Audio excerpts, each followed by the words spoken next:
Bonjour et bienvenue sur le plateau de la MEDEF TV pour ce nouveau Weborama. Je reçois Xavier Pollic. Xavier Pollic. Bonjour. Bonjour, vous êtes président de Tiki Labs. Tout à fait. Tiki Labs, c'est une société qui a été créée en 2006, qui a été lauréate du concours Oseo en 2005. Vous allez nous expliquer de quoi il s'agit. Alors nous sommes une société, effectivement, une start-up innovante dans le domaine des interfaces tactiles. Et nous avons déposé des brevets à l'occasion du concours du ministère de la Recherche pour simplifier l'interaction sur les téléphones, demain les tablettes et tous les supports tactiles de demain.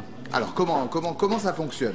Alors le principe, c'est d'avoir reconçu complètement l'interface à partir des doigts en positionnant l'interaction sur des cases, sur des boutons, des gros boutons à la taille de nos doigts et qui vont permettre de simplement pianoter sur l'écran et rendre beaucoup plus simple des opérations comme une saisie de texte, une navigation dans du contenu. Alors en fait c'est une sorte de fonctionnalité additionnelle qui s'additionne à un navigateur. Voilà. C'est quelque chose qui est indépendant. Alors en fait c'est une couche complètement indépendante mais qu'on va pouvoir intégrer à un navigateur. C'est l'objet de notre premier produit aujourd'hui disponible sur iPhone et Samsung qui s'appelle TikiSurf. C'est un navigateur. TikiSurf, c'est ça? TikiSurf.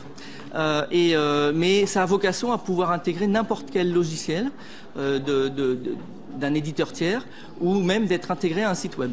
Alors, je pense qu'on peut commencer peut-être à une petite démonstration, procéder à une petite démonstration. Oui, alors je vous ai...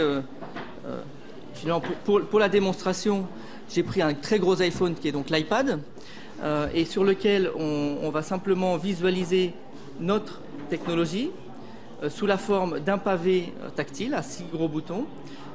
Donc là, attendez, très simplement, en fait, je télécharge l'application et je l'installe et je dispose de cette petite barre de navigation complémentaire, c'est ça? Exactement. Vous disposez en fait de tout un annuaire d'environ 500 sites mobiles préconfigurés et la possibilité d'avoir comme ça un pavé de raccourcis très simple d'utilisation dans lequel vous avez rangé, finalement, chaque case permet de ranger jusqu'à 6 sites et il me suffit de plonger finalement dans une de ces cases pour avoir une sensation de zapping d'un site à l'autre qu'on ne retrouve aujourd'hui pas sur les navigateurs classiques, qui est vraiment propre à l'interface tactile. Alors les pages se rechargent en temps réel? Alors les pages sont effectivement rechargées. Vous passiez sur des magazines en ligne? Exactement, donc quand vous laissez le navigateur tourner, il va régulièrement rafraîchir les pages.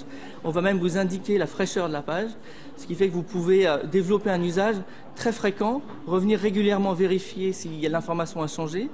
Et par rapport à ce qu'on connaît aujourd'hui, qui sont souvent des bribes d'informations, vous savez, des flux RSS, ce genre de choses, là on a accès au contenu directement, donc on gagne une étape et un vrai confort d'utilisation. Alors votre application, d'abord, la première question, elle est gratuite ou elle est payante? Alors elle est gratuite aujourd'hui et disponible sur à la fois l'iPhone, l'iPad et Samsung qui lance depuis quelques mois des smartphones concurrents de l'iPhone. Donc on est partenaire de Samsung et on est le navigateur alternatif de Dolphin sur le Samsung Wave par exemple. D'accord. Aujourd'hui votre cible elle est double. Il y a à la fois le grand public que vous cherchez à conquérir au travers de ces applications iPhone à télécharger et puis aussi ce sont les opérateurs et différents constructeurs voilà. Comme vous venez de le citer. Alors en fait on travaille déjà auprès des opérateurs, auprès d'Orange, on travaille plutôt dans le domaine business, Orange Business.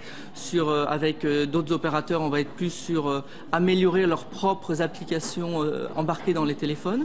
Et avec un partenaire comme Samsung, on va essayer d'aider à permettre à de plus en plus d'entreprises ou d'éditeurs de basculer sur la plateforme BADA. Notre plateforme, notre technologie va permettre finalement à n'importe quelle entreprise d'aller plus vite sur ses supports et de pouvoir capter cette audience mobile qui est en pleine croissance avec un effort limité puisqu'on a pré-packagé, pré-conçu finalement une interface optimisée pour eux. Alors en termes de développement aujourd'hui, Tiki Labs c'est quand même une jeune société puisque vous avez 3 ans, hein, c'est ça? On a 3 ans d'existence. 3 ans, vous avez levé des fonds cette année? On vient de lever 500 000 € en investissement privé lors de la dernière campagne ISF. On est maintenant une dizaine de personnes et on prévoit une croissance importante cette année et si tout se passe bien l'année prochaine un déploiement à l'international. Aujourd'hui, en termes de développement futur, quand vous imaginez le futur de votre technologie, au-delà du fait qu'elle se généralise et qu'elle puisse être intégrée, j'imagine, au maximum de systèmes possibles, à quoi vous pensez? Alors en fait, on réfléchit et on fait plus que réfléchir, on implémente actuellement une couche qui va permettre d'être beaucoup plus intégré aux réseaux sociaux par exemple, et de faire en sorte que chacun va composer ses propres menus de navigation et pouvoir se les échanger de proche en proche. Alors c'est valable d'individu à individu, c'est aussi valable pour une entreprise qui voudrait par exemple faire une newsletter mobile qu'elle publierait à ses clients. Et donc on va mettre à disposition de plus en plus cette technologie, l'ouvrir pour que nos partenaires, nos clients puissent l'utiliser dans leur contexte. Alors vous parlez d'ouverture, aujourd'hui vous ciblez essentiellement le marché français, vous avez des interlocuteurs français, parce que je sais que vous avez eu quelques récompenses outre-Atlantique. Oui, alors on a effectivement eu l'honneur d'être sélectionné pour les Spiffy Awards 2010 dans la Silicon Valley.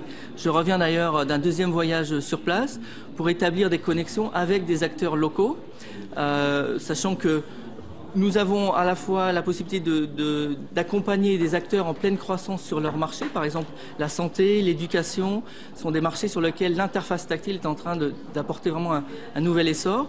Et puis, l'autre option, c'est aussi de se rapprocher des gros acteurs que sont les Facebook, les Google, les ténors du secteur pour lesquels l'interface tactile certainement peut apporter de nouvelles choses. Xavier Pollic, merci beaucoup. C'était Weborama. À très bientôt. Merci.